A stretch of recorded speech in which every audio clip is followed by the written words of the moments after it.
Today's video is a compilation of our full metal Ironman Mark 1 build. Make sure you stick around to the end because we'll be painting our warrior, polishing his armor, and putting him through a full series of tests that you're not going to want to miss.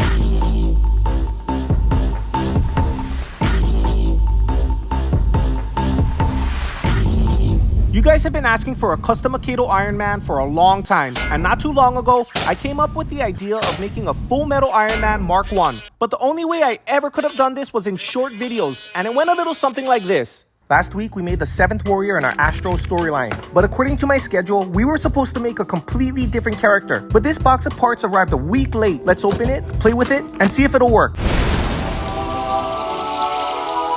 Can you believe I got this for $10 with free shipping on eBay?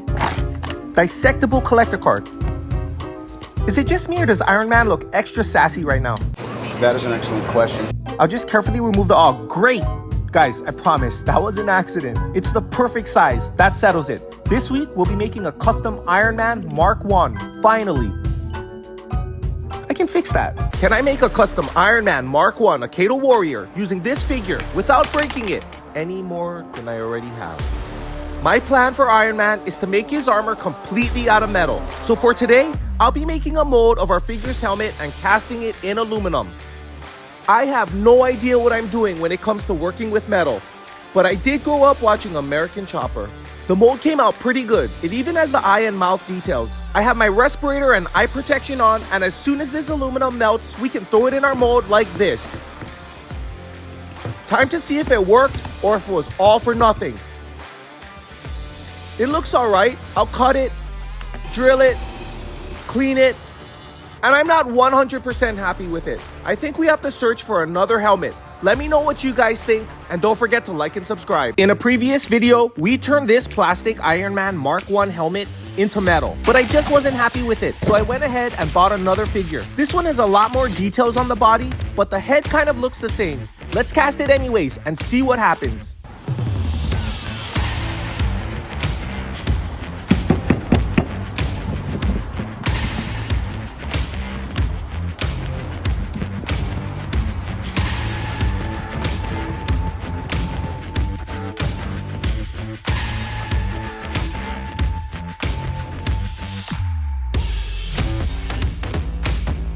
I did a little bit of research and I found out that tin has a much lower melting point than aluminum, so I went ahead and bought a pound of tin nuggets.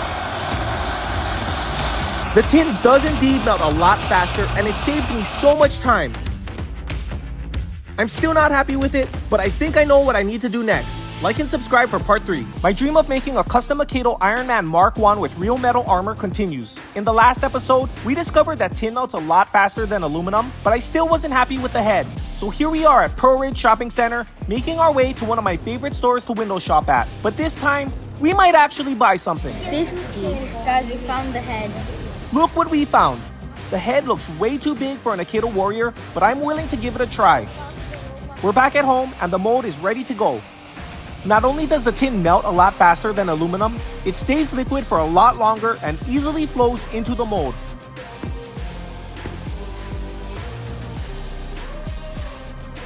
It's also easier to saw and drill through. It definitely has a Funko Pop look to it, but I like it a lot better than the smaller heads. What do you guys think? Full Metal Iron Man Mark 1 Akedo Warrior Part 5. I found this on eBay and it just might be our last hope. Here it is, and it looks good. Let's make an incision here and snap the head off. It's perfect. Now to make a metal version.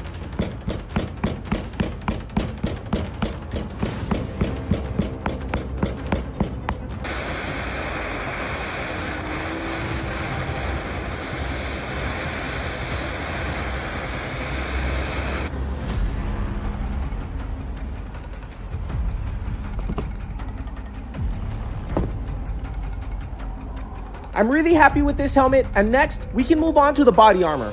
Like and subscribe for part 6. Our mission to make a solid metal Iron Man Mark 1 Akedo Warrior continues. Recently, we found the perfect sized head, so today, we'll be working on the chest armor. The Playskool figure we got the head from has some really detailed armor, and I think it just might work. After cutting the chest piece off, then cutting it in half. I used my Dremel to hollow it out. I made a mold of the front section first, then cast it in pure tin. It looks pretty good. Now, let's do the back.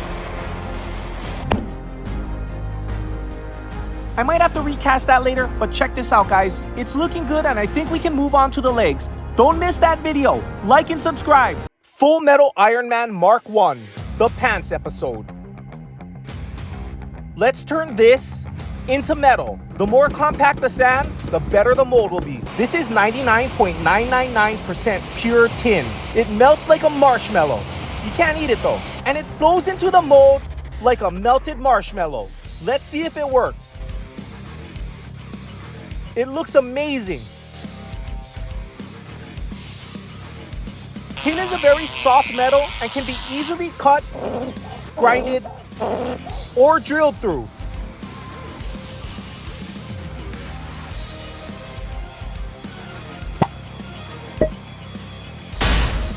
It works perfectly. And next, we'll be making the arms. Don't miss that video. Like and subscribe. Full Metal Ironman Mark 1 Part 8.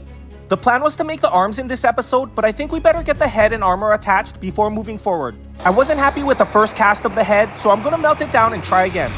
This one is way better, and I can't wait to see it on our figure.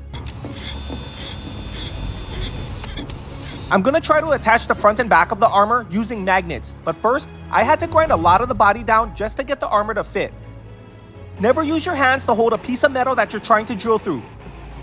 Now, we just need to glue one magnet to one side of the body and the other magnet to the armor. We'll repeat that whole process for the back armor using two smaller magnets. By drilling through the armor and the body at the same time, it'll ensure the magnets line up perfectly. Check this out.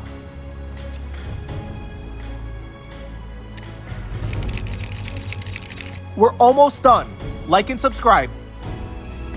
In Custom Akedo Ironman Part 8, we made a huge mess, but we also managed to complete the head and magnetic body armor. In today's video, I'm gonna remove and take apart both arms so we can cast them in metal. And although these are really small parts with a lot of little details, I feel like my mold making skills have moved up a notch since we first started. That puts you at notch 1.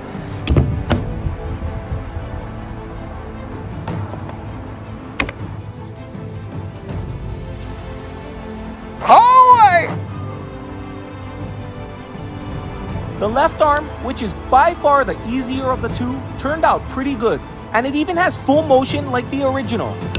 Since I'm planning on using Great Phantomu's plastic flame, I need to cast the punching arm in 3 separate pieces to maintain its movement and functionality. It definitely wasn't easy, but after a bunch of grinding and sanding, I got it to work. Like and subscribe for Part 10. Our Full Metal Ironman Mark 1 is almost complete, and honestly, this project probably wouldn't have been possible if it weren't for shorts. It took us so long to get to this point, but it was really awesome sharing the complete journey with you guys. I mean, I even made videos of the failed heads.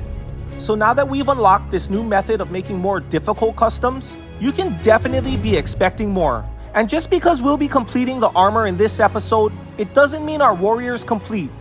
I'll still be painting the figure, shining up the armor, and fully testing our first full metal armor warrior. If you want to see that process, make sure you subscribe and turn on notifications, because coming soon, I'll be releasing an Ironman Mark 1 compilation that'll include never before seen footage and the conclusion to our epic journey.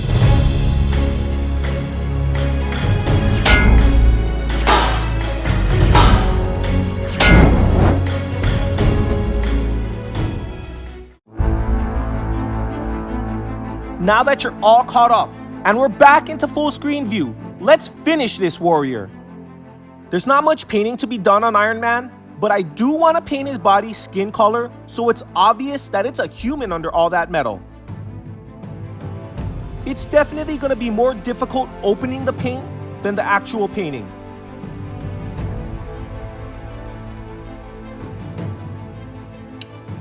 You gotta have the right tools for the job.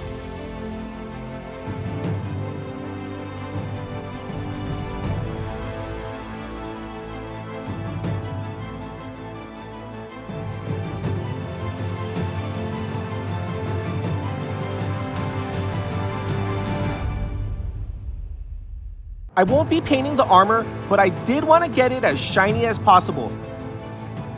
I used the Dremel with 60 grit sandpaper to refine the shape of the shoulder plates, and it left some really deep grooves that are extremely difficult to sand out. The size and awkward shapes don't help.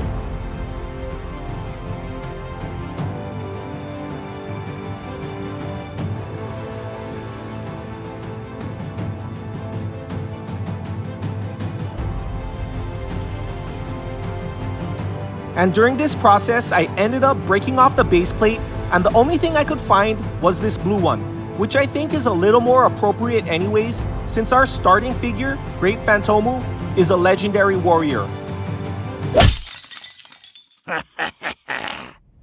One of Ironman Mark I's primary weapons is a flamethrower.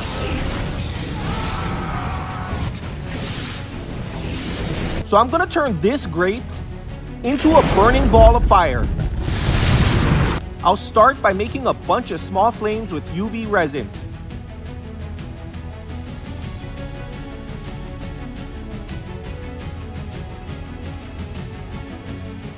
Before gluing the flames on, I'll pre-paint the ball of fire.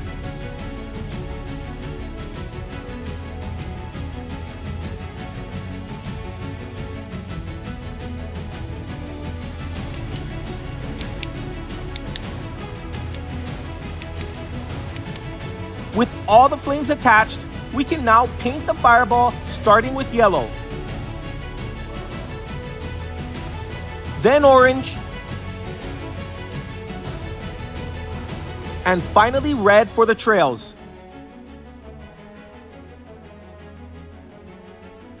I'll go back and blend each color into each other and add a little black to the very tips. After painting a few details onto the armor, we're finally complete.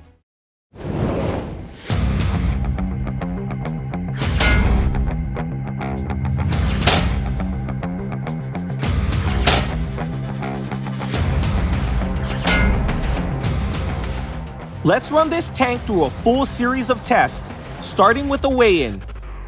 The base figure with no armor weighs 44.9 grams, which is the equivalent of a golf ball. And with the armor, our warrior overloads the scale. He comes out to 2.3 ounces. That's heavier than Bucktooth, heavier than Titan Speaker Man, heavier than Jack Skellington. During battle testing, no matter how hard I tried, with multiple different warriors, I could not split him until I busted out Volkrag, and this happened. His armor makes him pretty much unsplittable. In terms of offense, well, just see for yourself.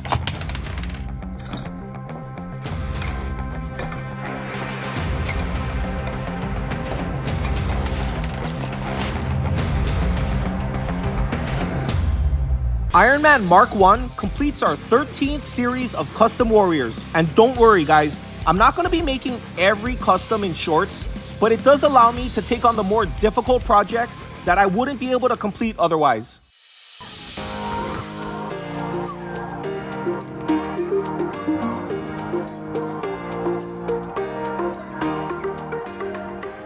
Clark and Eddie are currently attending summer school while taking swimming classes every single day.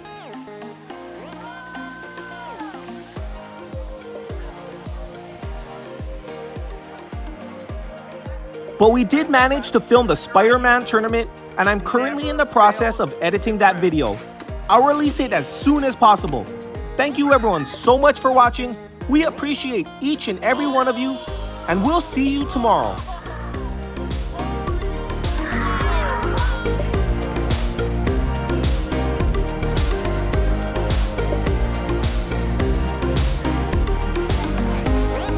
Yo, the wall of Pez.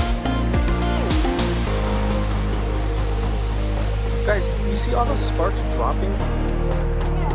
That's me. Look, it started to bounce.